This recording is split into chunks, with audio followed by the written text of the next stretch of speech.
तेज आसतु आपण मैंने सीधा सड़क सोबनेश्वर महादेव को दर्शन करूँ। आपण मैंने ये वीडियो बोधे ओडिशा देखुं ओडिशा बाहर देखुई पारती जो ओडिया भाई भौणी मैंने से विदेश में देखुं से सीधा सड़क सोबनेश्वर महादेव को दर्शन करूँ। ये पीठ हूँ आजर पीठ नुहे यहाँ हूँ सत्यजुगर पीठ यहाँ हूँ द्वापर जुगर पीठ यहाँ हूँ त्रेता जुगर पीठ तेरे कलिर शेष समय पीठ अनेक किसी प्रमाण दिए जहाँ मालिका प्रमाण दूसरी। तेरे बाबा आम तो मुख्य ये शिवल जो सोबनेश्वर महादेव विग्रह जो रही से पहुँची गले कौन कहे कौन रही पीठर माने महात्मा कौन रही जहाँकि भक्त मान गोटे केन्द्र बिंदु पलटि जाइए। कुंती आसिक आशीर्वाद फल लाभ कर अच्छा द्वापर जुगर माँ कुंती से आसिक आशीर्वाद फल लाभ कर महादेव को पूजा कर महादेव पूजा कर त्रेता जुगर स्वयं राम आसिक स्थापन करना पूजा कर शैव पीठ शैव पाताल पीठ विष्णु पाताल पीठ बास पाताल पीठ हरिहर क्षेत्र विष्णु एवं शैव उभय ये पूजा पाते पूजा कर। अच्छा अच्छा ये कमनीय देखते त्रिशूल अच्छी हाँ ये देवी जो अच्छा महामाई चंडी कराए सब अहरह चंडी चलती अर्गली चलती। अच्छा चंडी अर्गल चलती सब चलती शक्ति क्षेत्र शक्ति चक्र क्षेत्र उभयटा यहाँ क्षेत्र शक्ति क्षेत्र चक्र क्षेत्र तेणु यहाँ हूँ से गोटे विशेष क्षेत्र ये नारायणी चक्र सब घूर्णमान हो नारायण चक्र आज्ञा ये प्राचीकूल नारायणी चक्र केवल मात्र एकमात्र सोबनेश्वर माँ पाखे रही सोबनेश्वर माँ पाखे जो नारायणी चक्र चक्र भेद कर कलिजुगर शेष लीला आदलीला हूँ प्राचीकूल ये कौटी हम जहाँ को महापुरुष हाड़ीदास कहते शारदा करेंगे कुटल बौल कटक लगे बौल कालिया बदारू 12 हाथ खंडा बाहर तेणु ये मूल प्राची पात्री हूँ आद्य मूल क्षेत्र जिते किसी ना आदि हूँ प्राची क्षेत्र यहाँ गुरु क्षेत्र कि अर्क क्षेत्र प्राची एकत्रित होती ये सूर्यनारायण आवास स्थली सूर्य हेल्ले निज स्वयं नारायण। अच्छा तेणु ये विरजा कौन करेंगे ना विरजा डाक देवे से अनेक ग्रंथ लिखा अच्छी किंतु मुख्य नारायणी चक्र प्राप्त हे सोबनेश्वर। अच्छा अच्छा यहाँ मूल चक्र क्षेत्र जिते देवी अच्छा सबू देवी चक्र हूँ नारायणी चक्र ये नारायणी चक्र एकमात्र ये रही पूरी ये आमर ये सोबनेश्वर पाखे कौटी अच्छी देखा नहीं अच्छी चक्र आयुध रही आयुध भितर अच्छी आ जगन्नाथ महाप्रभुଙ୍କର चक्र क्षेत्र गोटे अच्छे अगेखिया मठ से सुदर्शन चक्र अच्छी। अच्छा अच्छा ये नारायणी चक्र अच्छी से सुदर्शन चक्र अच्छी आगुरी आप जाना गोविंदराम पाटणा अंध कपिलेश्वर कहीं सीट अच्छा एमती बहुत जिनिस प्राचीर लोकायित भाव अच्छी जहाँ हजार हजार सत्य जहाँ कहते कि ओडिशा गोटे हिडन ट्रेजर लोक जानी ना खाली बाहर को शिमला पलाउं कुआड़ किए सब पलाउं कि ओडिशा भितर एत गोटे जिनस अच्छी पुराना किंवदंती के प्रमाण दौर से विषय में जानी ना रिसर्च करू भी हजार हजार ग्रंथ लखा ठीक ठीक ठीक ठीक भल कथा तेणु सोबनेश्वर ठावरे लीला मान कहूची तोते बुझाए जनपद गम्य मुनि कुजे गम्य सप्तांग धवले जाई पंचाक्षर स्थित रही प्रमाण से स्थान गुपत जहे नारायण चक्र गुपते रही शुणवा रंगटी जाई। महापुरुष अनंत शिशु अनंत शेष मुहूर्त तांकर गुरुक्षेत्र है कोणार्क जिते सूर्य एकाक्षर मंत्र प्राप्त हेले शिशु अनंत कहले तुम्हें जाओ सोबनेश्वर को दर्शन कर।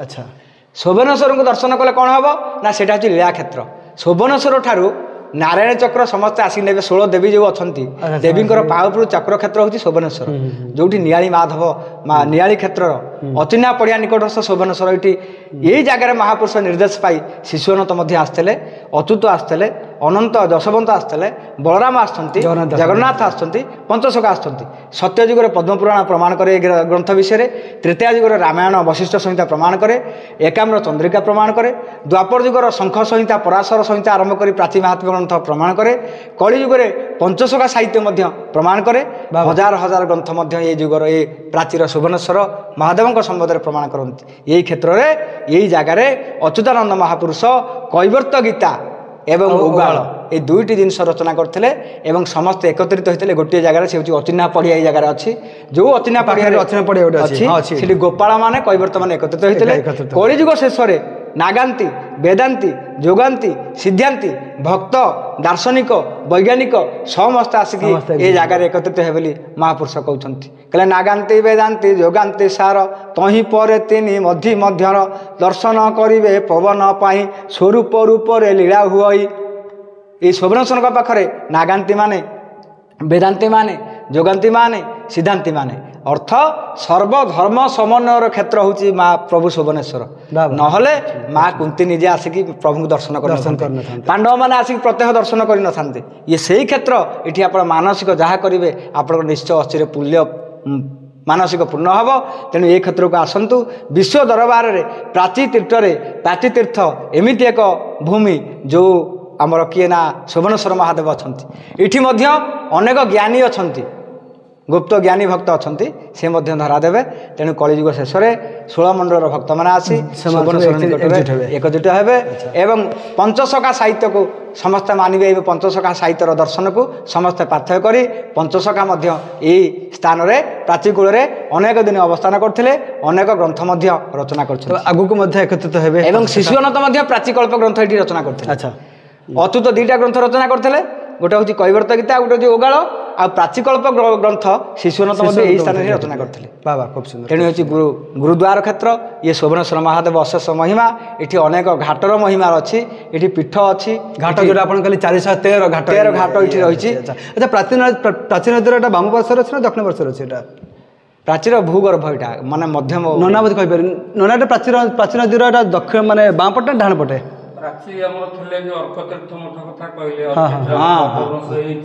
ଆପଣ ସେ ଯାଇଥିବେ ଆସି ପ୍ରାଚୀ ସେଠି ଉତ୍ତରମା ହେଇଥିଲେ। ପ୍ରାଚୀ ଯୋଉଠି ଉତ୍ତରମା ହେଇଛି ସେଠି ଗୋଟେ ପ୍ରମୁଖ ତୀର୍ଥ। ଆଚ୍ଛା, ତେଣୁ ଏଠାରେ ପ୍ରାଚୀ ଉତ୍ତରମା ହେଇଥିଲେ। ଏ କଥା ଚନ୍ଦ୍ରଘଣ୍ଟା ଏଠାରେ ଦଣ୍ଡକାରଣ୍ୟ ଥିଲା, ସବୁ ନରମାନଙ୍କୁ ବିନା ସଂହାର କରି ଖାଇଯାଉଥିଲା। ସୁନ୍ଦର ଯୁବତୀ ବେଶରେ ଗୋବର ଗୋଟେ ନାଁରେ ଯେଉଁ ସୁନ୍ଦର ପୁରୁଷକୁ ଦେଖେ ତାକୁ ଆକର୍ଷିତ କରି ବାବା ଟିକେ ଗୋବର ଟେକି ଦିଅ, ନଇଲା ବେଳକୁ ଖାଇଯାଏ। ଆଚ୍ଛା, ମହାପୁରୁ ଏଠାରେ ଅତି ସୁନ୍ଦର ବେଶରେ ଅର୍କତୀର୍ଥ ଯେଉଁ ମଠ ସେଠାରେ ଓହ୍ଲାଇଥିଲେ ଆଚ୍ଛା, ଚନ୍ଦ୍ରଘଣ୍ଟାକୁ ସେଥିରୁ ନରବଧରୁ ଶାନ୍ତ କରିବା ପାଇଁ। ଅତି ସୁନ୍ଦର ବେଶରେ ଯେହେତୁ ଓହ୍ଲାଇଥିଲେ, ତାଙ୍କ ନାଁ ଶୋଭନେଶ୍ୱର। ଆପଣ ଭାରତ ବର୍ଷରେ ବୁଲିବେ, ଏ ଶକ୍ତି କେଉଁଠି ଦେଖିବେନି। ବଡ଼ ହେଇଥାଇ ପାରନ୍ତି କିନ୍ତୁ ଏ ଶକ୍ତି କେଉଁଠି ଦେଖିବେ? ଏ ଶକ୍ତି କେଉଁଠି ନାହିଁ ଏତେ ସୁନ୍ଦର। ନା ଓହ୍ଲାଇଥିଲେ ସୁନ୍ଦର ବ୍ରାହ୍ମଣ ବେଶରେ, ତେଣୁ ଏ ଶକ୍ତି ସୁନ୍ଦର। ନା ଶୋଭନେଶ୍ୱର, ଶୋଭନ ମାନେ ସୁନ୍ଦର ଅର୍ଥ। ଆଉ ତେବେ ନନା ଗୋଟେ ଜିନିଷ ମୁଁ ଜାଣି ଚାହିଁବି ଯେ କି ଆପଣ ତ ଏଠିକାର ପୂଜକ, ତ ଆପଣଙ୍କର ସେଇ ଦିବ୍ୟ ଅନୁଭୂତି ପଦେ। ଦିବ୍ୟ ଅନୁଭୂତି ଆଜ୍ଞା ଆପଣ ଅନୁଭବ କଲେ ଜାଣିପାରିବେ। ସେଇ ଆପଣଙ୍କର ଦିବ୍ୟ ଅନୁଭୂତି ଦର୍ଶକମାନଙ୍କ ପାଇଁ ଆପଣ ଯେଉଁଠି ଆସିଥାନ୍ତୁ, ଆପଣ ତ ଗୋଟେ ଆମେ ଜଣେ ଆପଣଙ୍କୁ ଯାହା ହଉ ଗୋଟେ ମିଡ଼ିଆ ହିସାବରେ ନେଉଛୁ, ଗୁରୁତ୍ୱ ଦେଉଛୁ। ତେଣୁ ଆପଣ କ'ଣ ମାନସିକ କରି ଯାଆନ୍ତୁ କି ଦୁଃଖ ସମୟରେ ଇଏ କରନ୍ତୁ, 100 ଆସ୍ଥା ରଖିକିରି ଗୋଟେ ମାନସିକ କ'ଣ କରନ୍ତୁ ସମ୍ପୂର୍ଣ୍ଣ ଆସ୍ଥାରେ। ଆଚ୍ଛା, ଅନୁଭବ କଲେ ଅନୁଭବୀ ଜାଣିବ, ନିଶ୍ଚିନ୍ତ କହିଲେ ଜାଣି ହେବନି। ଆଚ୍ଛା, ଏଠି ମାନେ ଜାଗରରେ ହାବୁ କାମରେ ସବୁବେଳେ ନିଶ୍ୱାସ ନିଅନ୍ତି ପ୍ରଭୁ, ସବୁବେଳେ ହରିହର ପୀଠ। ବେଲପତ୍ର ପିନ୍ଧିବେ, ତୁଳସୀ ପିନ୍ଧିବେ, ନୈବେଦ୍ୟରେ ତୁଳସୀ ପଡ଼େ। ତେଣୁ ହରିହର ଯେଉଁ ଲିଙ୍ଗ ରହିବା ଜାଗାରେ ହିରଣ୍ୟ ଗର୍ଭ ପାତାଳ ଫୁଟା। ତେଣୁ ଯାହା ଦିଆ ଓଡ଼ିଶାରେ ଯେତେ କ୍ଷୀର ହେଉଛି ସବୁ ଯିବେ ମହାପୁରୁ ପିଇଦେବେ। ଆଚ୍ଛା, ଆଚ୍ଛା, ତେଣୁ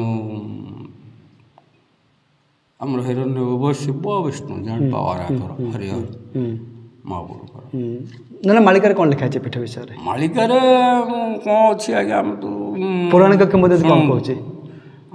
ପୌରାଣିକ କିମ୍ବଦନ୍ତୀ ଯାହା ଥାଉ, ଆମର ନଖରାରୁ ଅସ୍ତରଙ୍ଗ ଯେତେ ମହାଦେବ ରହିଲେ ଆପଣଙ୍କର ମାନେ ନଖରାରୁ ଅସ୍ତରଙ୍ଗ ଯେତେ ସବୁ ମହାଦେବ ରହିଛନ୍ତି। ଆପଣଙ୍କର ମହାଭାରତ ବିଷୟରେ ଜ୍ଞାନ ଥିବ, ରାଜାଙ୍କ ସମୟରେ କେତେ ଗୁଡ଼ିଏ ରାଜାଙ୍କ ଭିତରେ ଜଣେ ସମ୍ରାଟ ଥାଏ। ସବୁ ରାଜା ସମ୍ରାଟ ନୁହନ୍ତି। ଇଏ ସେମିତି ଆମ ଏ ଅଞ୍ଚଳରେ ଇଏ ହେଲେ ସମ୍ରାଟ। ଆଜ୍ଞା, ଶୋଭନେଶ୍ୱର ହେଲେ ପ୍ରାଚୀ କୂଳରେ ଯେତେ ମହାପୁରୁ ଅଛନ୍ତି ଇଏ ହେଲେ ସମ୍ରାଟ ତାଙ୍କ ଭିତରେ। ଆଚ୍ଛା, ଆଚ୍ଛା, ଆପଣଙ୍କର ଆଉ ଗୋଟେ ଏଠାକାର ଅଛି, ମହାପୁରୁଙ୍କ ନାଁ ଧରିଲେ ଅଫିସ ହେଉ, ଘର ହେଉ, ଗାଁ ହେଉ, ଚୋରି ହେଇଛି, 500 ଲୋକ ଆସିବେ। ଯିଏ ପ୍ରକୃତ ଚୋର ସେ ଜଣ ହେଇ କହିକି ଯିବେ, ପ୍ରକୃତ ଚୋର ଯିଏ କହିପାରିବ ନାହିଁ, ଛୁଇଁକିରି କହିପାରିବ ନାହିଁ, କଦାପି କହିପାରିବ ନାହିଁ। ଯଦି ଏନଗେଜ ନିଶା ଫିସା ଖାଇକି ନିଶାଗ୍ରସ୍ତ କହିଗଲା, ମାକ୍ସିମମ୍ 180 ଡେଜ୍ ଭିତରେ ମୃତ୍ୟୁ। 180 ଡେଜ୍ ଭିତରେ ମୃତ୍ୟୁ ମାନେ ଯଦି 6 ମାସ ଭିତରେ ମୃତ୍ୟୁ ନିଶ୍ଚିନ୍ତ ଭାବରେ ଏମିତି ଘଟଣା ଘଟିଛି। ତାର ଦୋଷଟା ମାନେ 100%ରୁ କମ୍ ପରସେଣ୍ଟ ଅନୁଯାୟୀ হয়। ଯଦି ପୁରା 100% ଦୋଷୀ ହେଇଥିବ 9 ଦିନରୁ 18 ଦିନ ଭିତରେ ମୃତ୍ୟୁ ହେବ। ଆଚ୍ଛା 9 ଦିନ 18 ଦିନ ଭିତରେ ସମ୍ପୂର୍ଣ୍ଣ ଯଦି ମାନେ ଆଉ କାହାକୁ ଭାଗ ସେୟାର କରିଥିବ କିମ୍ବା ଦେଖିଥିବ ନୀରବ ରହିଲା ମାକ୍ସିମମ୍ 180 ଡେଜ୍। ତ ସତ କଥା କହିବାକୁ ବାଧ୍ୟ 180 ମାନେ ଡରୁଥିବେ ତା ଭିତରେ ପଶିବା ପାଇଁ। ଆସନ୍ତୁ ଆପଣଙ୍କ ଘରୁ କିଏ ଚୋରି କଲା ଆପଣ 5 ଜଣଙ୍କୁ ପଡ଼ିଶା ଲୋକ ଆଣିବେ ଆପଣଙ୍କ ଘରୁ ଅନ୍ୟ କିଏ ନେଇଥିବ ଆପଣ ପୁଳେ ଲୋକ ଗାଁ ଭଲ ନେଇକି ଆଇଲେ ଘର ପାଖରେ ସେ ହଲପ କରିଯିବେ। ଯଦି ଏନଗେଜ୍ ତା ଭିତରେ ଥାଏ ଦୋଷୀ ଏ କଦାପି ହଲପ କରିବନି ହେଲ୍ପ କରିବ ନାହିଁ। ଶେଷ ମୁହୂର୍ତ୍ତରେ ସେ ମାନି ଯାଆନ୍ତି କୌଣସି ପ୍ରକାର ସେ ତାଙ୍କର କମ୍ପ୍ରମାଇଜ୍ କରି ଯାଆନ୍ତି। ଆମେ ବି ଚାହୁଁନାହିଁ ହଲପ କରି କାହାକୁ ମୋର କହିଲେ ମଣିଷ ଜୀବନ ଠାରୁ ବଡ଼ କିଛି ନାହିଁ ଦୁନିଆରେ।